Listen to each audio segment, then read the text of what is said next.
This is Alexis Goldstein here with my co-host Jesse Myerson. So I want to talk for a while now about the state of public housing in the United States, which has long been demonized and has been under this relentless assault by both the Democrats and the Republicans for years. And the Democrats in particular have been, I think, the most culpable for changing laws to bring about basically like a new neoliberal dystopia where public housing barely exists. But before I get into all the nitty-gritty of all that, I want to kind of take a step back and look at the big picture. So right now in the United States, there are 1.2 million units of public housing, and that's in, a country of 300 million people. So for those listeners in New York, actually 15% of those 1.2 million public housing units are actually in New York City. 179,000 units are run by the Public Housing Authority in New York called NYCHA. But if we compare that to Hong Kong, it starts to look pretty pathetic. So Hong Kong is 3% the size of the U.S. population. They have 7.8 million people total. But they have 766,000 rental public housing units. And then they have two other kinds of public housing. So all told, the city of Hong Kong has 2.6 million units of subsidized public housing for a country that is 3% the size of the United States. So that might not surprise you that much, right? That our spending on public housing sucks compared to other parts of the world. If you compare it to Austria, it also sucks. But what you might not know is that not only does it suck, but that since 1998, the United States has frozen the number of public housing units that we have and has stopped any new construction, stopped outright any federal funding for new construction that would increase the number of public housing units. So the person we have to thank for this is a one-term senator named Launch Faircloth, who in 1998, he was a Republican from North Carolina. In 1998, he created this thing called the Faircloth Amendment to a law called the Quality Housing and Work Responsibility Act, which basically said that the part of the government that handles this, the Department of Housing, Jesse, help me out here. The Department of Housing and Urban Development, right? HUD, yeah. All right, thank you. I always just say HUD. It basically said that HUD cannot do and provide any funds to support any new public housing. And so what this means is that cities have to basically manage the number that they have right now. And so if they subtract 10 from one project, they can build 10 new ones, but they can't build 20 new ones if they only subtract 10. Fun fact about this one-term senator is that when Bill Clinton was doing welfare reform, which was horrible, right? Senator Faircloth was trying to make it more horrible by outright banning unwed teen mothers from receiving any welfare at all. Ugh. So this is like a stand-up dude. He said that the ban on aid to young mothers was needed to combat illegitimacy, which he said was the, quote, root of welfare dependency. So that's not even a little bit racist. Right? So this asshole's amendment is still on the books and is banning all future public housing construction today. But to make matters worse, so forget for a minute about building new public housing, we can't even properly repair the housing that we do have. Every year, we lose 10,000 units of public housing, and that has been true since 1995. And then in 2010, HUD did a study that said that there are $21 billion in needed repairs across those over 1 million units of public housing that we do have, $21 billion. And so you might say, okay, well, how much does HUD give to all the different public housing agencies every year to do those repairs? Well, this year they gave them $1.7 billion. So if you do that math, let's say they give us $1.7 billion every year from now until eternity, it's going to take over 20 years to do all those repairs. And you know what? Probably more repairs will be needed as time goes on. So really the reality here is the repairs are never going to get done in the current political environment. I just wanted to share when you say that I did in the 8 days leading up to the primaries in New York this autumn. I did a a stint with the AFL-CIO, basically canvassing communities and finding out what their big issues were and who they were going to vote for city council and stuff. And one of the places where we were canvassing was in the Red Hook projects, which were extremely badly hit by Hurricane Sandy. And this was like almost a year after Sandy. And by far the people's main concern in these projects and these were the most well-informed voters that I talked to in that whole time. And we were all over the city. Were the issue that they had was people have not cleaned up the place. The place still has water damage. All of my stuff was destroyed. None of it has been replaced. The conditions in the housing projects in New York are like so terrible, and that money is super needed to like enable these people to live in some dignity, and it's just not coming from the federal government because we're stuck in austerity mode and everybody's a racist fuckhead. Basically, yeah. And to the NYCHA has its own problems. Like there was this New York Daily News story that said that they had about $1 billion in repairs that they could, like money that was just sitting there. And there was this like investigative report that unveiled it. And so that would be a start.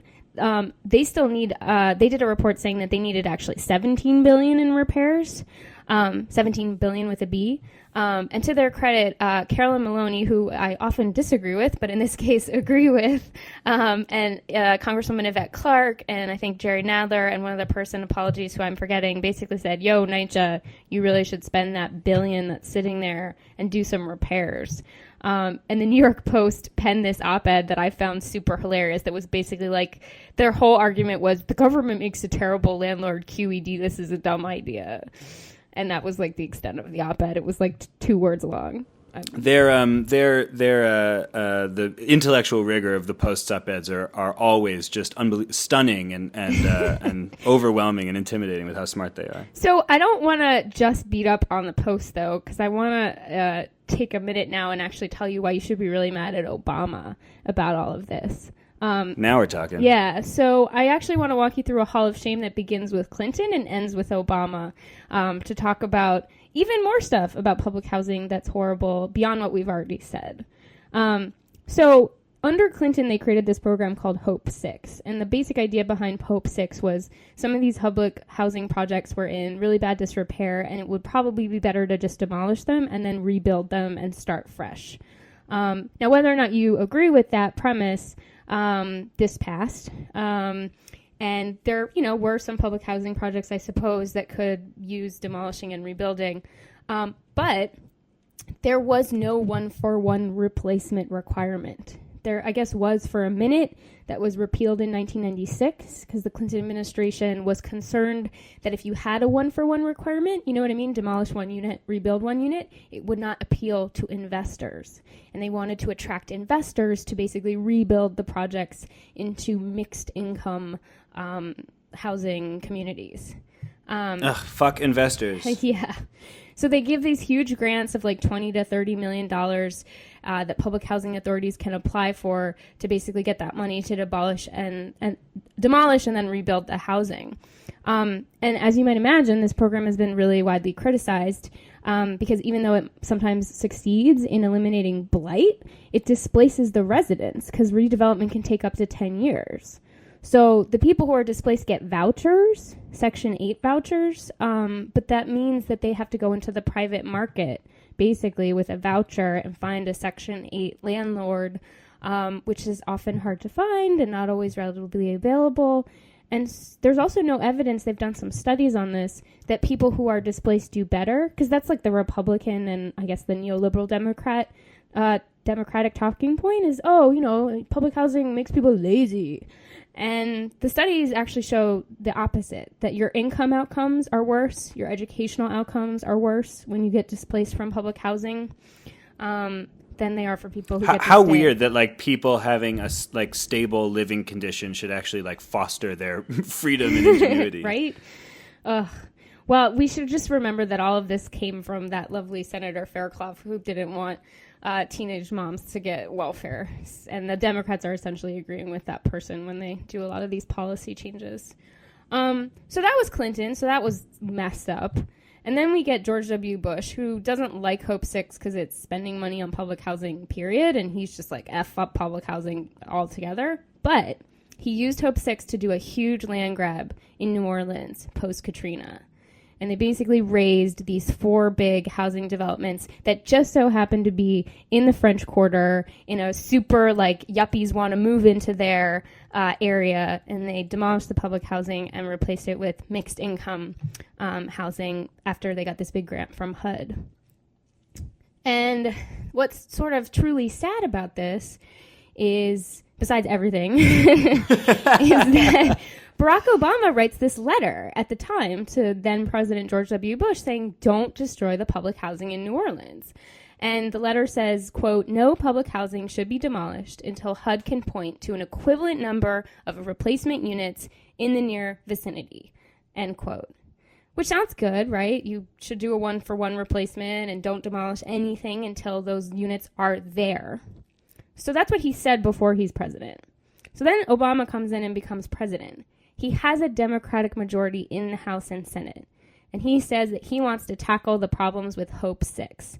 And so he reforms the program into something called choice neighborhoods, but I like to think of as the gentrification machine. So what they used to do with Hope 6 is they looked... Hope 0. Right. Yeah, that's good. That's good. I like that better. Good job. So what Hope 0, a.k.a. Choice Neighborhoods, does is instead of looking at which properties were in the greatest disrepair or needed it the most, they looked for neighborhoods that would reach what they call a tipping point in 10 years. And if the neighborhood can demonstrate that they are up and coming, they are more eligible for a grant. But, like, read between the lines there.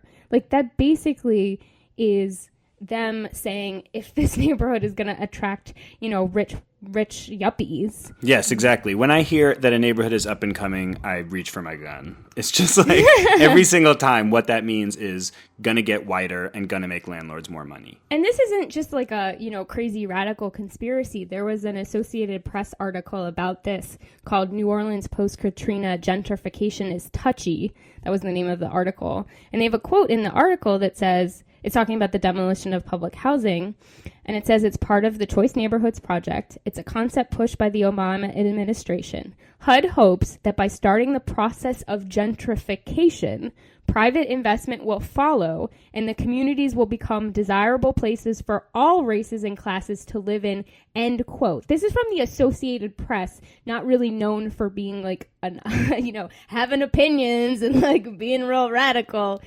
So the problem with desirable places to live is that the desire to live there is what makes rent really expensive, right? Because like the land is fixed. You can't expand the amount of land, right? So the more people desire to be on that land, the more they bid up its price. So desirability of land is not necessarily a valuable social goal. It's a valuable social goal in that it increases money for landlords, but basically what it does is makes it impossible for poor people to live there. Well, and what's so sad about this is so many of these public housing projects that are essentially being targeted now by choice neighborhoods were essentially in really undesirable areas.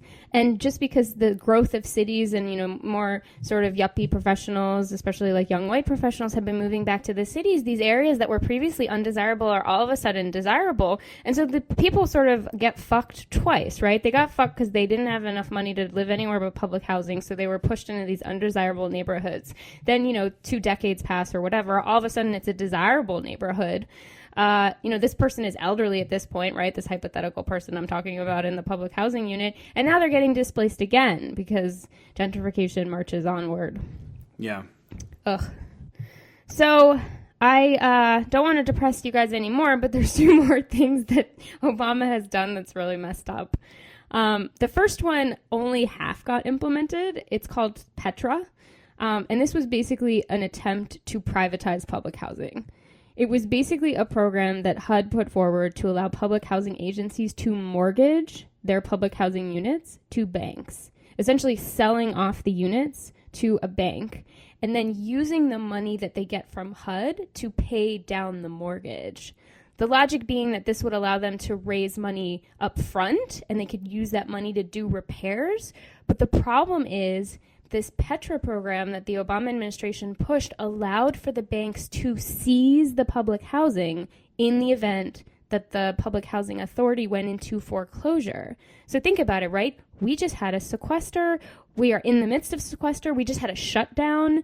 Like, if HUD payments get interrupted because the Republicans shut down the government, or fuck it, I don't know, whoever, the Democrats shut down the government, like, that could force the public housing unit to go into foreclosure. And then all of a sudden you have fucking Goldman Sachs with a whole bunch of public housing. And what do you think they're going to do? Are they going to like keep it? No, they're going to tear it down and build a luxury condo. Yeah, right. And this was a thing that the Obama administration pushed. It was killed in the House by Barney Frank, who, again, is someone I often disagree with, but agree with in this case, and Maxine Waters. But they snuck it, the Obama administration snuck it into a funding bill in the Senate, sort of a more pared back version of this. So it's basically like the Obama administration's policy is just like neoliberalism. We should privatize public housing. Yeah. And that public housing is not a public good that deserves to be funded through the federal government. And they continue to just push forward all these messed up programs. And they're doing it again this year. They did two things that were announced this year. One is they support raising the minimum rent, because I guess there's like a minimum rent that you have to charge public housing residents. And they were like, nope, we should raise that. And the level that President Obama wanted to raise it to is higher than what the Republicans asked for, which is really messed up because the minimum rent affects people that basically would be homeless if not for public housing. And then the other fucked up thing that he's trying to do is he's calling for an expansion of their ability to set restrictions on residents. So, like, for example, saying you have to have certain work requirements to live in public housing, which, like, that's all fine and good, but lots of people who live in public housing are disabled or elderly. And, like, what are you supposed to do if you're disabled and elderly and can't work? Yeah, I mean, it's not all fine and good, really. Like public housing is supposed to be able to house people who can't afford housing. I mean, like, there shouldn't be any requirements attached. Yeah, and so this is the policy of the Obama administration is they're like, nope, we should let them put in work restrictions or limit the number of years that they can live in public housing. Which is really just sort of a version of Faircloth's welfare thing, right? Like, if you're going to be a recipient of, you know, the social safety net that we as a country have decided we're going to have so that people aren't living in destitute poverty like they're in fucking Manchester in, like, you know, 1803 or whatever, like soot covered with a cough and, like, you know, trying to get work as a chimney sweep. Like, you know, if you're going to be, you know, they like to say on the dole or whatever, which I think is sort of gross, then, like, well, we've got these sort of demands of you and you're going to have to, like, not be an unwed mother, or you're going to have to, like, have certain work requirements that we prescribe or whatever. And it's just this way of being super like paternalistic. Totally, it's super paternalistic, and it's super. I mean, it just basically is callous and cynical, and violates the whole spirit of having like a public system at all. Well, and it's like, it's not like we're in the best economy, right? Like, there are plenty of people who can't fucking find work, who want to find work. And so are those people going to be kicked out because they're actively trying to find work, but they can't? And so this is what, you know, hope and change has brought us in the realm of public housing. Just like to the way that they justify this. Hope zero, change -5. I think it might be like -5 billion, but yeah. Yeah, right. The way that the Obama administration like talks this up and justifies it is they're like, oh, there's a really long wait for public housing. Like in New York City, for example, there's 160,000 families on the waiting list to get public housing. But like, my question is, so why isn't your solution to build more public housing? Exactly. This is the whole thing. To repeal the Faircloth Amendment. Well, and so this is like, this is one of the things that really, I mean, fuck building public housing. There's tons of houses that are in foreclosure in New York City and everywhere. Just fucking appropriate them to the city and then give them to people who don't have anywhere to live. I mean, it's so bonkers to have homeless people and also people-less homes in the same city. That it just strikes me as like so totally ridiculous. But I mean, I guess that's sort of, you know, it at the same time as it feels like, you know, we should be building more public housing or whatever, it feels so, it feels like being in such a defensive crouch to like, try and defend public housing against its privatization, because public housing fucking sucks in this country and just displays such utter contempt for poor people, the like conditions that we force poor people to live in because they can't afford, you know, housing that isn't subsidized by the public. I know you were looking into other places, and you looked into Hong Kong. You mentioned in Austria, and the one that I'm familiar with is Vienna in Austria, where the largest landholder in the city of Vienna is the city of Vienna itself, and the result is maybe not luxurious, but definitely like comfortable middle class housing, public housing, but public housing that isn't just for poor people. It's for all sorts of people, because there's so much of it that it doesn't acquire the like means tested stigma that makes it so easy to demolish. And it just seems like that, like rather than trying to defend, it sort of makes sense of your impulse to like, actually, yeah, we should tear down these horrible places and put up new ones. Forget that. Just take the plant that we already have, the physical houses that we've already built, and appropriate them for the state, or turn them into community land trusts or something, so that we actually provide, subsidized public housing for not just poor people so that it can be demolished, but, or so that we can chip away at it with innuendo about unwed mothers and stuff like that, but actually just for everybody. Why should anybody live in private housing? Why not have everybody living in public housing, or housing that we all own together or something? And the problem is, it's sort of like there is no left or right distinction on this. I mean, I guess maybe like the left has like a better language on it. And to be fair, there are like our individual representatives that have fought against this. And I looked it up, and I found out that Barney Frank and Maxine Waters, who were the same people that killed the attempt for Obama to do that program called Petra in the House, actually had a bill to repeal the Faircloth Amendment, but it didn't go anywhere, as you might imagine, because most Democrats are like, fuck that. But I also think that this is just like Obama in a way was almost like worse than George W. Bush, because George W. Bush just took Hope 6 and like used it to the best of his ability. Obama took Hope 6 and was like, how can we make this worse than it is already? But I agree with you that it's so like villainized, and just the concept of like living off the government is just such a non-starter in this country, that we can't do things like they do in Vienna, or at least we haven't been able to in the past. We haven't been able to think creatively about. It's worth noting that like that system in Vienna was because Vienna was run by a socialist government for a while, right? Like it helps having a socialist government. But I looked up the history of the Hong Kong public housing, and apparently it all got started because there was this huge, massive fire that displaced 50,000 people, and they were just like, what are we supposed to do with 50,000 people that are now homeless because of this giant fire? And they made it a real priority, and they set all these goals after that to continue to increase the stock, and they continue to set goals to continue to increase the stock. So I really feel like it's an ideological problem. It's not necessarily absolutely. And so I think there is no like sort of universal moral intuition that says like people who are starving on the street fucking deserve that. Like this is the ideology that our system, requires be the dominant one in order to like perpetuate itself. And the main reason I wanted to talk about this is I only just recently learned that there was a ban on creating new public housing, and I feel like I'm probably not alone.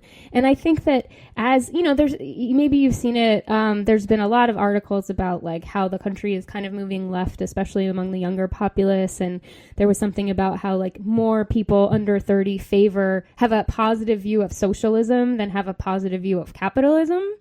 And things like that. And I feel like there's kind of an opportunity here where we can kind of shape the next few years of public policy and kind of just throw away that old thinking. And so that was the main reason I wanted to talk about this, is just to let people know how messed up it is. And so I really encourage you, if this kind of fires you up the way it fires me up, to, tweet at your congressperson and be like, yo, take away the Faircloth limit. Or at the very least, can we please repair the $21 billion worth of repairs that we need doing in public housing? And just one last thing about this is there's a group. So I've kind of been pretty negative in this segment, but you should know that there's a group that's thinking about solutions and what should we do. And there's a group called the National Low Income Housing Coalition.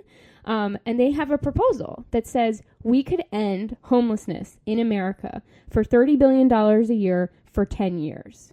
So not $30 billion a year forever, $30 billion a year for 10 years, and we would end homelessness in America.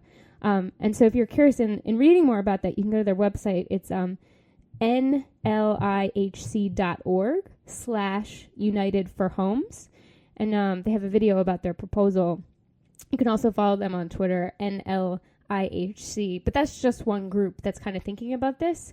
But I want people to start thinking about this idea. Like, housing could be a human right. Like, housing, in my opinion, is a human right, and we should be demanding as much from our elected officials and just from each other, right? Like, how can we support each other in this fight as well? Yeah, totally. I wanted to bring up a factoid that I learned when we were discussing this that you taught me, which is that there is a sort of fascinating Horatio Alger story of somebody who grew up in the Linden houses in Brooklyn, which is a housing project or a NYCHA housing development, who then went on to do great things in the world. Will you tell us who that was? So yes, the Linden houses in East New York apparently used to be mostly like white Jewish immigrants, and now it's a predominantly black housing development. But Lloyd Blankfein, the CEO of Goldman Sachs, who has been quoted as saying that doing Wall Street's work is God's work, actually grew up in the projects in Linden houses. He's done a lot of stuff for his fellows. I feel he's really given back to that community. Yeah, that's right. The man remembers whence he came. But like, I don't know. If freaking Lloyd Blankfein came out of public housing, like Republicans, Democrats, Obama, maybe public housing isn't all bad and maybe you shouldn't fucking tear it down. Yeah, it's a good point. But he's also an asshole, so just fuck that guy. Yeah, I'm not sure the successful life of Lloyd Blankfein is our best argument for retaining public housing. It's definitely not. In fact, let's just edit that part out. Oh, God. Well, I hope that pissed you off. That was my goal. It definitely pissed me off. Let me know and that I pissed you off successfully. Yeah, good work.